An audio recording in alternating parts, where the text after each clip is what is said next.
आज राज्यभरात दहीहंडीचा उत्साह. राज्यातील गोविंदा पथक दहीहंडी फोडण्यासाठी सज्ज. पुण्यातील नामांकित पुनीत बालन ग्रुपच्या वतीनं आयोजित संयुक्त दहीहंडी यंदा डीजे मुक्त. मुंबईत ढोल ताशा पथकाच्या तालावर दहीहंडी फोडली जाणार. ठाण्यातील संकल्प प्रतिष्ठानची सेलिब्रिटी दहीहंडी फोडण्याचा मान. हास्य जत्रा फेम चेतना भट यांना रवींद्र फाटक यांच्या वतीनं विशेष सेलिब्रिटी हंडी महिला गोविंदांकडून फोडण्यात आली. मुंबईसह उपनगरात रात्रभर पावसाचा धुमाकूळ. मुंबई आणि रायगडला पावसाचा रेड अलर्ट जारी. तर मध्य रेल्वेची लोकल वाहतूक 15 ते 20 मिनिटं विलंबाने. सायन स्थानकातील रेल्वे रुळालगत पाणी साचलंय. सायन आणि कुर्लाच्या मध्ये रेल्वे रुळ पाण्याखाली गेला असून पावसाचा जोर वाढल्यास जास्त पाणी साचण्याची शक्यता आहे. विरारमध्ये मुसळधार पाऊस सुरू आहे. नगरी वस्तीत पाणी साचलंय. सोसायटीत देखील पाणी शिरल्यानं नागरिकांची मात्र तारांबळ उडाली. वाशिमच्या रिसोड तालुक्यात मुसळधार पाऊस आहे. मुसळधार पावसामुळे नदी नाल्यांना पूर आलाय तर अनेक ठिकाणी पुराचं पाणी साचलंय. शेतात पाणी गेल्यानं शेतीला तलावाचं स्वरूप आलंय. वसईत देखील पावसाची रात्रीपासूनच हजेरी आहे. सकाळपासून ढगाळ वातावरण आहे तर अधूनमधून पावसाची रिपरिप सुरू आहे. सिंधुदुर्गमध्ये देखील पावसाची जोरदार बॅटिंग पाहायला मिळते. मुसळधार पावसामुळे शेतकऱ्यांना मात्र दिलासा मिळाला तर वातावरणात देखील गारवा निर्माण झाला. मुसळधार पावसामुळे तेरणा धरण ओव्हरफ्लो झालाय. तेरणा धरणावर पर्यटकांची गर्दी आहे. अरुंद पुलावर जीव धोक्यात घालून प्रवास सुरू आहे. पैठणच्या माऊली जन्मभूमी आपेगाव इथे अंबादास दानवे यांनी माऊलींचं दर्शन घेतलं. यावेळी संस्थानचे अध्यक्ष ज्ञानेश्वर महाराज कोल्हापूरकर यांच्या हस्ते सत्कार करण्यात आला. तर आदिवासी विद्यार्थ्यांचा नदीतून जीवघेणा प्रवास सुरू आहे. अलिबागच्या कुटलवाडीतील आदिवासी वस्तीतील हा प्रकार आहे. पावसाळ्यात रस्त्यावरील वाहत्या पाण्यातून कसरत. पूल नाही, रस्ता नाही, ग्रामस्थ हैराण झाले. 6 फुटांवरील मूर्ती कृत्रिम तलावात विसर्जित करण्यासाठी पालिकेची कार्यवाहीची तयारी. विसर्जित केलेल्या मूर्ती 24 तासांच्या आत बाहेर काढून पुनर्प्रक्रियेसाठी पाठवण्यात येणार. छत्रपती संभाजीनगरमध्ये ढगफुटी सदृश्य पाऊस झालाय. मुसळधार पावसामुळे नदीला पूर आलाय तर शेतात पावसाचं पाणी साचलंय. नदीकाठच्या गावांना सतर्कतेचा इशारा आहे. अमरावतीच्या माधान गावात ढगफुटी सदृश्य पाऊस झालाय. पुराचं पाणी नागरिकांच्या घरात शिरलंय त्यामुळे गावकऱ्यांचं मोठ्या प्रमाणात नुकसान झालंय.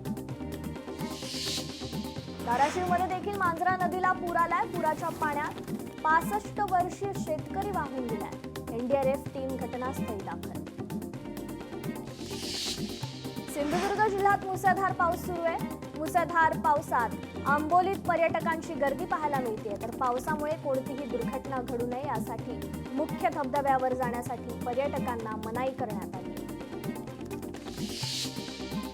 वाशिम जिल्ह्यात मुसळधार पाऊस सुरू आहे. संततधार सुरू असलेल्या पावसामुळे वाशिममधील जनजीवन देखील विस्कळीत झालंय तर प्रशासनाने नागरिकांना सुरक्षित राहण्याचं आवाहन केलं. गणेशोत्सवात मराठी गाणी वाजवा. सार्वजनिक गणेशोत्सव समन्वय समितीने आग्रही भूमिका घेतली. बेस्ट कर्मचारी पतपेढीच्या निवडणुकीत आर्थिक गुन्हे शाखेची एंट्री. पतसंस्थेतील सभासदाच्या तक्रारीवरून संचालक मंडळाची प्राथमिक चौकशी सुरू. निवडणुकीसाठी पहिल्यांदाच ठाकरे बंधू एकत्र. 18 ऑगस्टला होणार निवडणूक. डोंबिवलीत 45 वर्ष जुनी इमारत खचली आहे. इमारतीला भेगा पडल्याचं लक्षात येताच रहिवासी सतर्क झाले त्यामुळे मोठा अनर्थ टळलाय. मायमाऊली मुंबईला येऊ नका तर आपल्या सोबत आलेल्या लोकांना काही झाल्यास भाजपचे आमदार खासदारांना रस्त्यावर फिरू देऊ नका. मनोज जरांगेंची महिलांना सूचना. मनोज जरांगे पाटील आज हिंगोली दौऱ्यावर. मनोज जरांगे पाटलांचं हिंगोलीत रात्री जंगी स्वागत करण्यात आलं. जेसीबीच्या सहाय्यानं पुष्पवृष्टी करण्यात आली. आंदोलनासंदर्भात मराठा समाज बांधवांसोबत ते संवाद साधणार आहेत. चंद्रपूर जिल्हा मध्यवर्ती सहकारी बँकेच्या नवनिर्वाचित संचालकांची पहिली बैठक आहे. 35,71,25,000 कर्ज वितरण करण्याचा निर्णय. वानखेडे स्टेडियम आणि गरवारे क्लब हाऊसच्या पुनर्बांधणीला आव्हान देणारी याचिका उच्च न्यायालयाने नुकतीच फेटाळली आहे.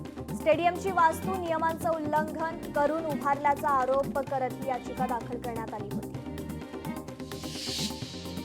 सिंधुदुर्ग जिल्ह्यातील वर्षा पर्यटनासाठी प्रसिद्ध असलेल्या कणकवली तालुक्यातील सावडाव धबधब्याच्या नूतनीकरणाच्या कामाचं उद्घाटन खासदार नारायण राणे यांच्या हस्ते पार पडलं. सिंधुदुर्ग जिल्ह्यातील दोडा मार्गातील साटेरी भेटशी ग्रामपंचायत सदस्यांनी भाजपमध्ये प्रवेश केला आहे. सुमन डिंगणेकर यांच्यासह अनेक नागरिकांनी पालकमंत्री नितेश राणेंच्या उपस्थितीत भाजपात हा पक्षप्रवेश केला. देशभक्तीच्या दिवशी नियमभंगाविरुद्ध वाहतूक पोलिसांची धडक मोहीम. 17 वाहनांवर दंडात्मक कारवाई. 12 अल्पवयीन मुलांचा देखील समावेश. मोहिमेत एकूण 17 वाहनांवर दंडात्मक कारवाई. गडचिरोलीच्या नगर परिषदेच्या 10 शाळा झाल्या डिजिटल. सहपालकमंत्री आशिष जयस्वाल यांच्या हस्ते सुविधांचं लोकार्पण करण्यात आलं. बालभारतीद्वारे मान्यप्राप्त सॉफ्टवेअर यासह इतर सुविधांचा यात समावेश आहे. हिंगोलीच्या जिल्हाधिकारी कार्यालयासमोर मागील 32 दिवसांपासून सुरू असलेल्या आदिवासी विद्यार्थ्यांचं उपोषण अखेर मागे घेण्यात आलं. पालकमंत्री नरहरी झिरवाळ यांनी स्वतः भेट देत शासन दरबारी पाठपुरावा करण्याचं आश्वासन दिलं. कोकणाच्या श्रावणामध्ये विविध सण उत्सव साजरे केले जातात. कोकणात गोकुळाष्टमीचा उत्साह पाहायला मिळतोय. गावागावात आरती आणि भजन आणि कीर्तन सुरू आहे. प्राथमिक आरोग्य केंद्राच्या मागणीसाठी पुणे ग्रामस्थांचं कल्याण तहसील कार्यालयाबाहेर आमरण उपोषण. जोपर्यंत प्राथमिक आरोग्य केंद्रासाठी जागा दिली जात नाही तोपर्यंत हे उपोषण सुरूच राहणार असल्याचा इशारा सरपंच हनुमान ठोंबरे यांनी दिला. यवतमाळमध्ये पुलाची उंची वाढवण्यासाठी प्रहार कार्यकर्त्यांचं वाहत्या पाण्यात बसून आंदोलन आहे. चातारी ते उंचवडत पुलाची उंची वाढवण्यासाठी हे आंदोलन. पुलावरून पाणी जात असल्यानं अनेक गावांचा संपर्क तुटत असतो. तर अकोला जिल्ह्यात रानभाजी महोत्सवाचा शुभारंभ झालाय. रानभाजी महोत्सवाचा शुभारंभ हा पालकमंत्री ॲडव्होकेट आकाश फुंडकर यांच्या हस्ते झाला. रानभाज्या उपलब्धतेसाठी विक्री केंद्र निर्मितीसाठी सकारात्मक असल्याचं त्यांनी सांगितलंय. तर महाराष्ट्र राज्य शेती महामंडळ कामगारांचा हक्कासाठी मोर्चा आहे. वालचंद नगरहून पायी सत्याग्रह मोर्चाची सुरुवात झाली. आपल्या हक्कासाठी शासनाचं लक्ष वेधण्यासाठी हजारोंच्या संख्येनं कामगार मोर्चात सहभागी झाले होते. धाराशिवमध्ये पालकमंत्र्यांच्या बैठकीत गोंधळ पाहायला मिळाला. ओमराजे निंबाळकर आणि आनंद पाटील यांच्यात शाब्दिक चकमक झाली. मंत्री सरनाईकांनी पवनचक्की ठेकेदार शेतकऱ्यांची बैठक बोलावली होती. पिंपरी चिंचवडच्या निगडीत ड्रेनेजमध्ये 3 कामगारांचा मृत्यू झालाय. केबल टाकण्यासाठी ड्रेनेज लाईनमध्ये उतरलेल्या 3 कामगारांचा मृत्यू झाला. 3ही कामगार खासगी मोबाईल कंपनीचे कर्मचारी असल्याची माहिती. साताऱ्याच्या कोयना धरण परिसरात भूकंपाचा धक्का जाणवलाय. 2.9 रिश्टर स्केल तीव्रतेचे भूकंपाचे धक्के जाणवलेत. भूकंपामुळे परिसरात मात्र भीतीचं वातावरण निर्माण झालंय. तर पैठणच्या हर्षी गावात एका ग्रामस्थांचं अनोखं आंदोलन आहे.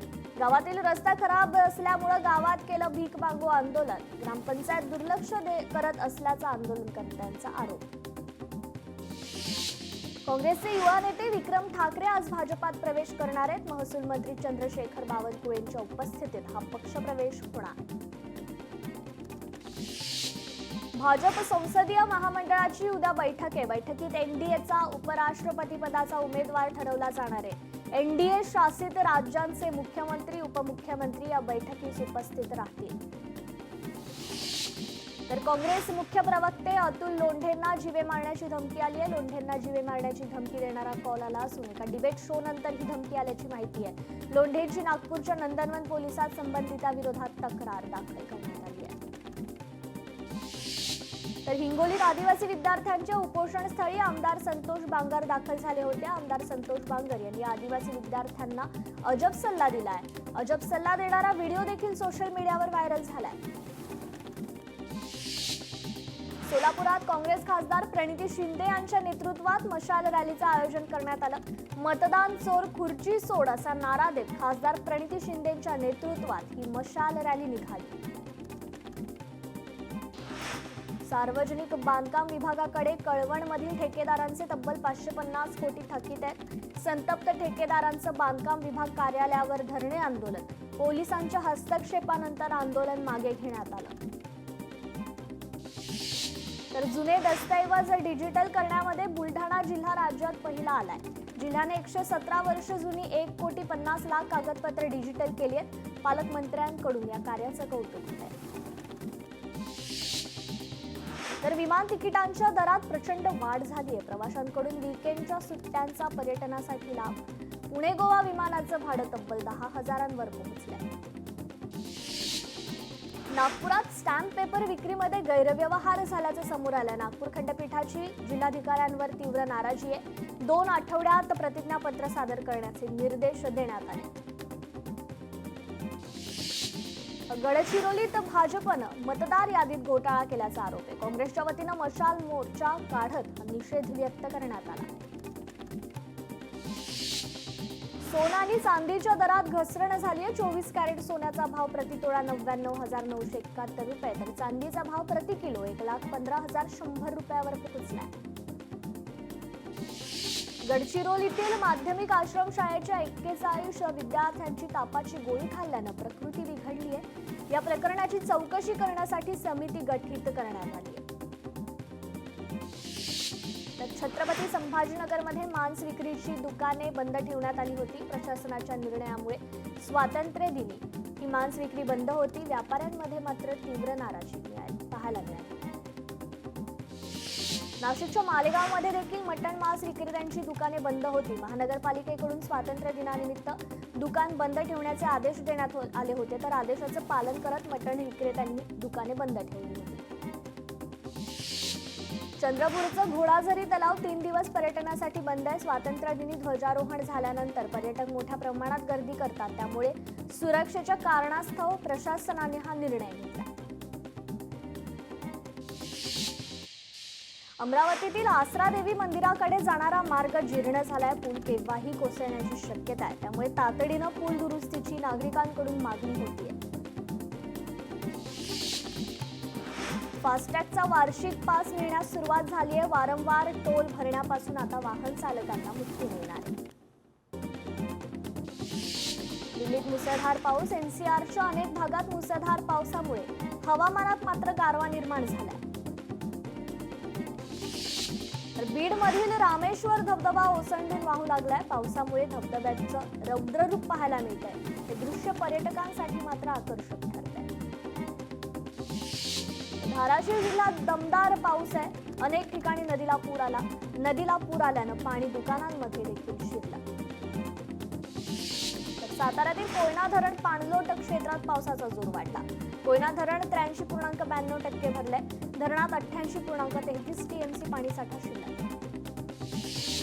महाराष्ट्राला वादळी वाऱ्यासह मुसळधार पावसाचा इशारा आहे. पुढील 3 दिवस अतिमुसळधार पाऊस पडण्याची शक्यता आहे. 7 जिल्ह्यांसाठी ऑरेंज अलर्ट जारी करण्यात आलाय.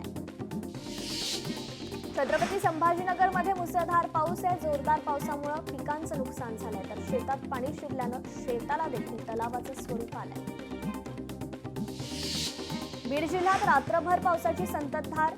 शिमरी पारगाव नदीला पूर आलाय. अनेक गावांचा संपर्क तुटलाय, तर ध्वजारोहणासाठी जाणारे अनेक कर्मचारी देखील अडकले होते. वर्ध्यातील खैरी धरण ओव्हरफ्लो झालं. तालुक्यातील पिण्याच्या पाण्याचा प्रश्न त्यामुळे मिटलाय. शेतकऱ्याच्या शेतातील सिंचनासाठी देखील मुबलक पाणीसाठा आहे.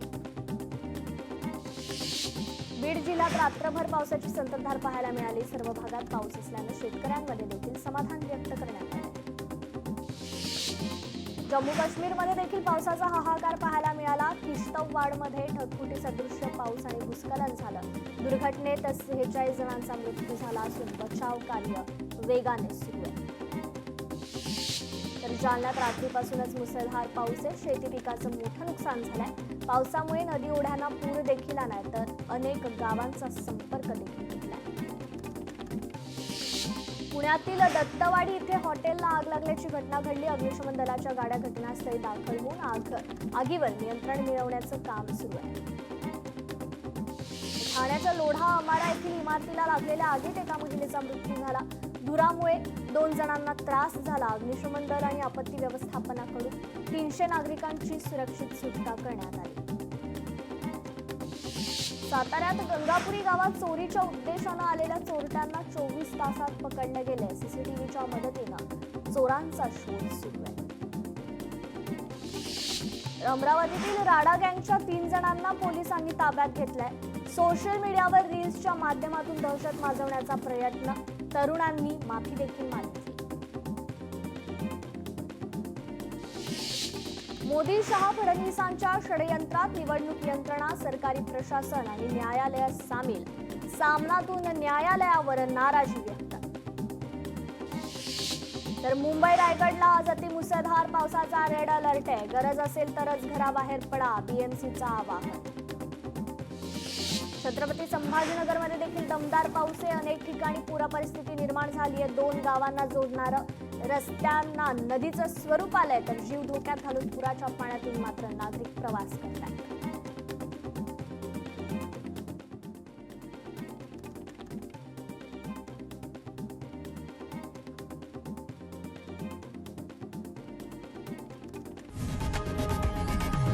लोकशाही मराठी ऐका, पहा, जागरूक रहा.